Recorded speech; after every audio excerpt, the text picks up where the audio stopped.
Hey everyone, this is Uri Peleg for Guerrilla Poker.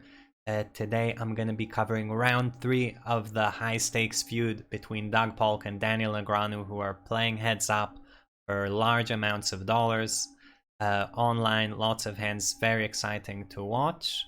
I'm gonna just be jumping into hands, showing you guys the bigger hands in the session and talking you through how I think the ranges work and how I think both guys played. Generally, so far, there's been a lot of criticism online of how both players have played, and people are very quick to react to very short-term results on small samples and even to mistakes that they think presumably players have made. But important for me to say, heads up is very much a game of adjusting and learning, and I don't think it's very fair to judge how the whole match will play out by the start. I'm sure both players are spending a lot of time after the match is done. They don't play too many hours a day, and they go over the hands, study, and I'm sure that you will see improvements in the games of both players throughout the match, so definitely too quick to call it at this point. First hand we're gonna look at, Doug raised on a button, ace 5-5 rainbow board. He c-bets for a 20% size on the flop, barrels turn for 66%, and then overbets the 4 of spades river. Before we see the results of the hand, I'll say in short, ace 5-5 rainbow is a very static board where you're really way ahead if you have an ace or a 5 compared to any other hand. So that makes small bets very effective at pushing the other guy out when he's often going to have something like a jack 7. He's drawing to pairs that are not necessarily even good, so you don't need to bet big. It's a very natural flop to bet very small on. Queen of clubs turn, 66% bet, is making your range a bit more polarized, and the board starts to get unique in that ace 5-5 queen, most ace-x is chopping with most other ace-x. That's important to keep in mind here for the turn bet, that the kickers are not playing. Then we get the 4 of spades river. That changes a little bit in that 3 deuce suited comes in that Doug could have. And at this point, given the hand has already been bet twice, and kickers are not playing when you have top pair, I think at this point Doug is probably not value betting something like ace 10 anymore, and his sizing is saying, I'm gonna have ace king, ace queen, or trips for value. That's my range. Those hands get to bet big. Personally, I would think they might get to bet even bigger. But one of the things that you see players like both Doug and Daniel doing is, rather than winging the bet sizes in every single spot, they will have certain sizes that they like using. Like here, it's the 150%. It's not the optimal sizing for the situation, but they're trying to play a coherent strategy and be a bit deceptive and balancing their ranges. So rather than completely freestyling every bet size, you're often going to see bet sizes fall into specific patterns. And this is because we're humans and not computers, and it's just easier, even if it's not like the perfect play. Daniel, in this kind of spot on the river, if he ever has 5, he has to call always and is pretty happy about it. Ace queen and ace king he's not going to have. 3 deuce he's not going to have. If he has something like ace 4 or queen 4, those hands are probably not folding. And for the rest of his range, he's just going to have to use some sort of randomizer or his gut to make a decision, because a7 and ace 9 and something like queen jack, all these hands are pretty similar in terms of how they do against a bet. So unless he has some information on how Doug's playing, there is no way to make a good decision with those hands, and you just have to mix it up and not lean too much towards one or the other direction. He calls. Doug shows 5 deuce for 3 of a kind. Keep in mind, again, kickers do not play for trips for Doug. He's only losing to king 5 and boats. This doesn't lose to other, like a 5-7 or something. And Daniel made a bluff catch. We're not going to see his hand, so no clue if it was good or bad, but really it can't be very bad in this kind of situation. all the hands are kind of okay-ish to call here. Next hand is this hand on a Jack 7, 9, Queen 4 board. I'll talk you guys through the action that happened before. We see that there is a check raise by Doug on the river, but this was a 3-bet pot, 7 Jack 9 flop, 1 check check, Queen on the turn. Doug check called, 75% bet by Daniel. Daniel bet 6,000 on the turn. River 4, Daniel bet 75% again, and Doug moves all in. So definitely an interesting spot to be in. To talk you guys through ranges a bit, Doug 3-bet pre-flop, got this middling card board, which is not very good for him, and definitely one where he's going to be checking a decent amount of the time. And when it goes check check, presumably both players are mostly not at the top of their range, but then we get the queen that changes things, and that now both players make new 2 pairs, king 10 makes a straight, so things are shifting around a little bit. Doug check calls a turn. Big turn bet from Daniel should indicate a queen or better, maybe sometimes something like a Jack 10 that checked back the flop and is going for like a 1 big bet into check back river or something like that. Maybe Jack 10 can even go for 2 big bets. I think it's close. But a lot of jacks would bet flop. If you get here on the turn with a jack and Doug checks again, presumably your jack is good enough for 2 bets. I wouldn't be shocked if it was. So either way, Daniel bets twice, indicating he has, you know, a king jack, a king queen, a queen 10, one of those various hand strengths. Doug going for the check raise all in on the river would be either a straight or a slow played set or something like queen jack. I think all of these are reasonable to be played this way, in theory. In practice, it's really tough to know, and there's a lot of art in heads up in recognizing when people are trying to rep hands that they can't really have because they don't play them that way.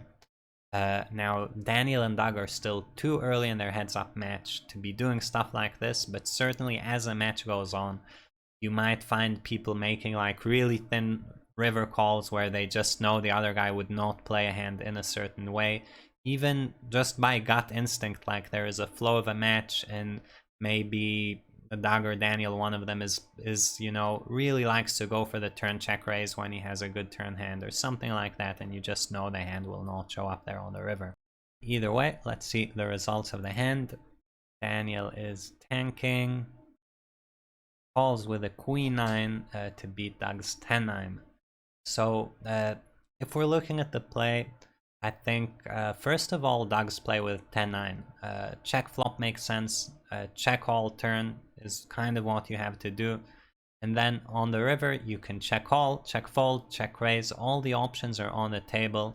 But like I said, if you're going to check raise the river as Doug, you have to make sure to play the strong hands like this as well, which I'm certainly sure that Doug does. It is what he's always been known for, like checking back top set on the flop is a move Doug used to do years ago. So he is kind of working on these ranges a lot. So play by Doug seems fine. Daniel, check back flop is good. Obviously you're going to bet your 2-pair on the turn and on the river. And when you get check shoved against, I think holding queen 9 is kind of the hand strength where you're going to have to mostly call. I'd consider folding some 1-pair hands. It's going to be close. The pot is so big you can't really fold very many hands, but you're supposed to fold some of them. But yeah, queen 9 is right there at the threshold where, you know, maybe Doug has his queen 9 or queen 7 and is playing the same, so it's not really a foldable hand in the spot. Well played by both players, I'll say, and also big show of guts by Doug. Not a play that everyone is capable of making. Next hand is a 3-bet pot. Daniel c-bet small on the flop, which on a queen 10 deuce board, we've seen Daniel make these small c-bets quite often. He's probably just betting all or most of his range. Doug calls with his hand, which is, I think, the very normal thing to do as the in-position player in a 3-bet pot. When the board comes high cards, you don't really have too much of a raising range. So, turn deuce of spades. it's important to mention here the deuce of spades is a pretty big brick in terms of ranges here. Neither player is often going to have a deuce, so even if the turn were a 4, you know, Doug would improve to something like pocket 4s, or maybe queen 4 suited sometimes if he was feeling a bit frisky pre-flop. But deuce actually improves even less, so it's a very bricky card. Daniel with a queen jack now has a very strong hand and should probably just be betting big on the river and going for some value. The board has a lot of draws and Doug will certainly sometimes call him down. But in this hand, Daniel went for a 20% turn bet again with queen jack. Doug calls again. A 20% turn bet, indicating that Daniel has a range, either that he's incorrectly scared of the deuce and he doesn't realize how bricky it is. That's one option. The other option, which would give Daniel a bit more credit, is that he wants to barrel very merged, maybe bet hands like pocket 8s, pocket 9s, 10-9 suited and stuff like that. I'm still not a big fan of this bet size in this situation, but have to think when you see a size what range it's representing. Maybe Daniel thinks this is a size to go with for jacks or king 10. Personally, I do think those hands don't have to bet and could bet bigger, but I could see that happening. So Daniel bets turn, Doug calls, we get the king of spades river, and here Daniel checks queen jack, which personally I think is a bit too tight. Once you've bet these two small bets, queen jack is worthy of a river bet. And then checks to Doug, and Doug checks back the king jack, which I also think is way too tight. I also think king jack is very worthy of a river bet. Because Daniel's two bets indicate that his range is very centered around weaker hands than king jack by the river. Turned flush draws should often bet bigger. I think this is pretty nitty play from both players. It's all, like, you can always say it's fine at a mixed frequency, but judging this without looking at the solver, I would say both Daniel and Doug were taking it easy on each other in this hand. I don't know why. Maybe they're tired, maybe they're in a good mood or a bad mood, but either way, more money should have gone into this pot in my opinion.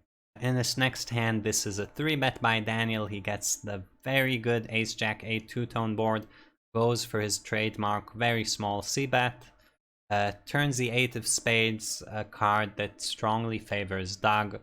Doug's gonna have a lot more 8s than Daniel just because of pre-flop, and also Daniel's kind of advantage hands, you can call them, hands like ace-king that he's gonna have more often, are now strongly devalued. So 8 of spades a very bad card for Daniel's range, and you'd expect him to, if he keeps betting, to size down a bit and not necessarily go for stacks with his range. And this is a pretty appropriate spot for a size down like we saw on the previous board where it went queen 10 deuce deuce, and there Daniel sized down, in my opinion, inappropriately. Here on the turn, a size down would have been appropriate, but the hand just went check, check. And we get the 4 of spades on the river. Daniel leads big. In terms of hand strength, it's important to remember again that most kickers for an ace are chopping with each other. So this big bet is probably somewhere in the ace-queen plus region. I'd expect a weaker ace to bet smaller, but I'm not 100% accurate with guessing these sizes. So ace-queen, ace-king, sometimes better hands, maybe a weaker ace mixed in there, and then some bluffs for Daniel. And Doug, you know, is gonna have a bunch of bluff catching decisions, mostly with his range, where if he has an ace, he's not really folding. If he has an 8, he's somehow slow played the turn, he's probably raising. And we can trust that Doug will find the random crazy bluff to throw in here now and then. So let's see what Doug does. Calls, Daniel shows ace jack, and Doug mucks. I think this hand is played, again, we don't know what Doug had, but some bluff catcher is always okay to call. Personally, for me, I think Daniel played the hand fine. Won't say anything too bad about it, but when the board is like ace jack 8 8 and you hold an ace and a jack, that feels like the type of hand you should be going for a check on the river with, and probably a check raise for what it's worth. But you just make it so that Doug is a lot more likely to have either a pocket pair that's folding or some unpaired hand like a draw that checked back the turn. And when you have these removal effects, I do think it's probably a bit better to check ace-jack on the river than bet, all other things being equal, but not a very big deal for sure. This next hand is actually pretty exciting in terms of the pot size. This is a single raise pot. Doug bet the flop small like he always does, or mostly does on these kind of dry rainbow boards. We've seen that quite a lot. Turn 8 of hearts, complete rainbow. Doug goes for 1.5x pot bet, which seems to be his overbet button of choice. And then we get the 5 of clubs river, and Doug grips it in for 3 times the pot. Obviously, very easy for Doug to have infinite bluffs, you know, 10-9, Jack-9, Jack-10, just to name a few. In terms of value, it's very, very important to realize that sure, the 5 brought in some straights that Doug has and Daniel doesn't. So Doug could have 4-6 and he could have 9-6. They're both the effective nuts and Daniel never has them.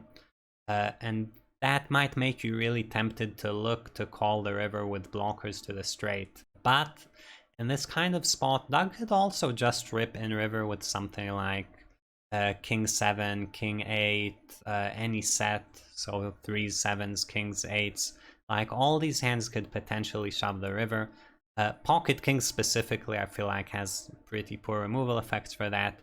But Doug's range to go this big is certainly doesn't have to be the nuts. It doesn't have to be a straight, because Daniel doesn't have straights. So something like King 8 still kicks Daniel's ass here. So Doug has lots of value hands, lots of bluffs. Daniel's going to have to make some kind of bluff catching decision, where unfortunately for him on this run out, unless he's slow played, it's just going to be very tough to have a good hand. Most of his hands are going to be, you know, of the 1 pair hand strength. Sometimes he's going to have 2 pairs. 2 pairs definitely make better calls, especially if they involve the King 7, 3, and 8. So if you ever have something like 7, 8, that has to be a call just due to blocker properties, even though you're not really beating value. So 7-8 would be like a crying call. Yeah, Daniel probably meant to call most to all of his 2 pairs, mix in some calls with some hands like King 6. And, you know, just a tough spot when Doug goes this big. The main thing you can do as a player here in a heads-up match is, you know, first of all, not to telegraph to the other guy whether you're clearly folding too much or calling too much in these spots.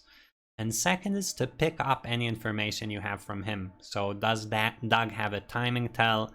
Have you seen something to indicate that Doug is probably over bluffing these spots? It could be various really nuanced things, like maybe you just folded them a bunch and he's barreling a bunch and you're getting the feeling he's overdoing it.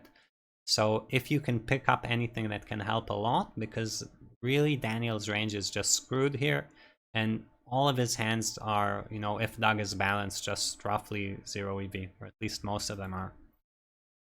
So Doug goes for the all-in. This is a big bet. I would definitely be using my time bank here. Not every day you face an $80,000 bet, even if it's just 41,000 effective. We're replaying at fast speed, by the way.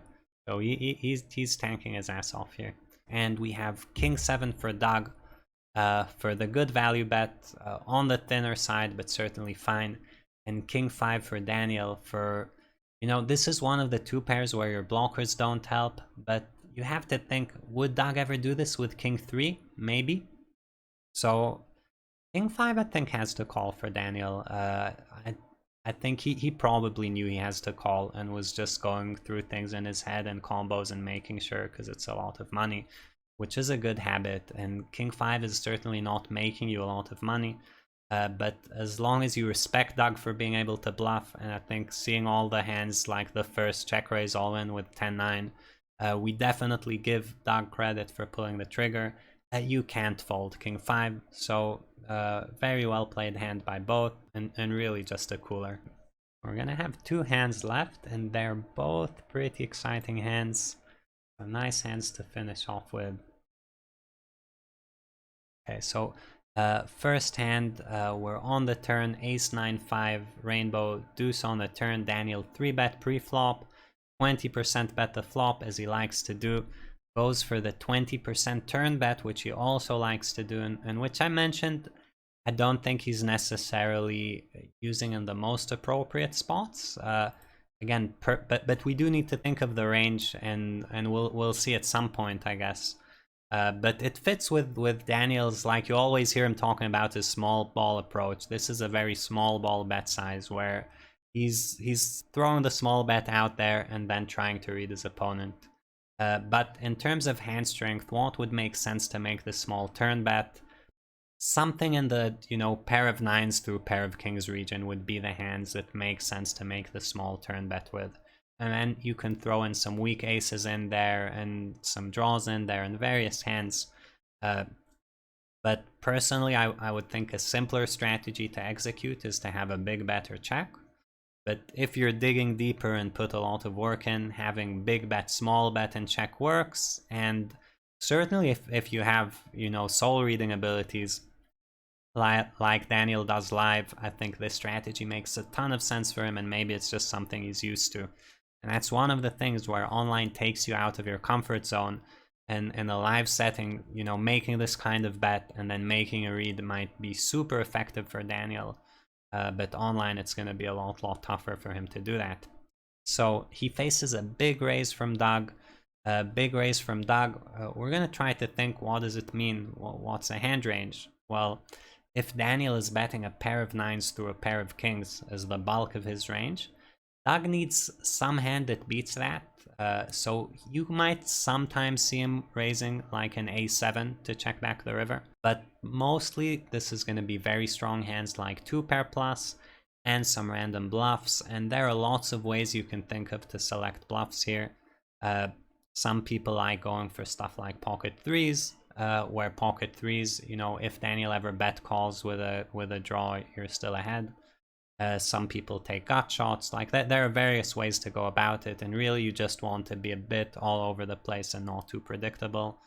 And at the same time, like, not overdo it or underdo it. And this is where the beauty in Daniel's play lies, is if you can predict how your opponent is reacting a little bit, then these small bets become really nice.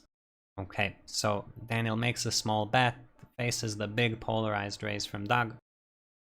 Calls, call from Daniel. Again, the same range, tens through kings, some ace-x, some draws. All these hands can still be in there.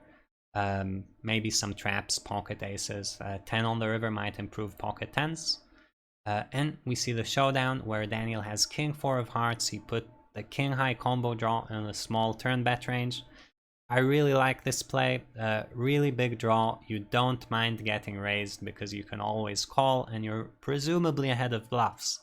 But in this specific situation, it looks like Doug decided to throw in a raise with king jack of diamonds. I'm not completely sure why he'd pick this hand. To me personally, this hand would feel like a call where you're just calling to hit a king or a jack and expect them to be good at some of the time, and sometimes you showdown. I'd definitely go for a different type of hand than king jack of diamonds. But in this case, it works out very, very perfectly for Doug, where his bluff raises a turn and still ends up winning a $38,000 pot. I'm sure Doug was very, very happy and excited to see that. Wish we could see his face on stream. And on the other hand, I wish we could see Daniel's face, even though it would be, I'm sure, more negative vibes in this particular situation. Okay, so we're gonna move on to the last hand. And the last hand is actually happening right now. 10-5 for rainbow board, single raise pot. Daniel checks back on the flop. If you guys remember, Daniel has been using in single raise pots on these boards a 75% sized bet for a polarized range. So we definitely expect to see a bunch of checkbacks from him. Lots of lower pairs, ace highs, random trash, some draws, kind of all over the place. Doug leads for 66% pot on the turn. indicating, you know, it's tough to know exactly where to draw the line. Is it a pair of sevens or better? Probably somewhere around that, if I had to guess. Daniel calls, 9 of diamonds river. Doug bets 66% again. I think at this stage, probably Doug would need a pair of 9s or better to make this river bet in terms of hand strength. Don't think a pair of 7s would quite cut it anymore. Daniel makes actually a very small looking raise. Right on the 9, you could presumably, right, like Jack 8 improves, something like 7-9 if you got here with it improves. So 7-9 would make the small raise. Jack 8 would make a big raise. If you ever got here, even with something like pocket queens or ace 10, I could see making this raise, given Doug hasn't been putting that much money in so far. So Daniel goes for the raise. You guys can try to guess what's he going to show up with here. Doug is going into the tank. Presumably has a bunch of bluff catchers here. Like we said, his value betting range probably starts roughly around a 9. And he ends up calling with king 10. And let's look at how the hands played out for both players. So Doug bets king 10 on the turn and on the river, very natural. And facing Daniel's raise, given it's so small, Doug might have thought king 10 is chopping, but the way I've seen these games play, nobody is really going that thin, so I doubt he did think it's chopping. I think, no, he just threw in a call. You're gonna have to call some of these hands, right? Like, these are the main hands you're betting, a 9 or a 10. Some of them have to call. Doug always likes to say in his hand analysis, sometimes you call, sometimes you fold. That's just the way to play the spot, and like a lot of hands in this challenge, if Doug has some read, we're not going to know until the end of the challenge, but the hand is technically well played. Daniel, check back king 6, call the turn, certainly fine. Raising the river, again, I think is definitely something you should be doing sometimes. Hand choice seems fine for it, with the 6 blocking some nutted hands. King blocking the better kickers of Doug's top pairs. So I think well played hand, and again, I'll add a bit more to that, where I think seeing the raise from Daniel with king 6, seeing him mix it up like this and throw in these bluffs, definitely makes me feel like he's been putting in work. A lot of guys in his shoes facing the river bet just call or fold with their bluff catchers and don't really throw in any bluff raises.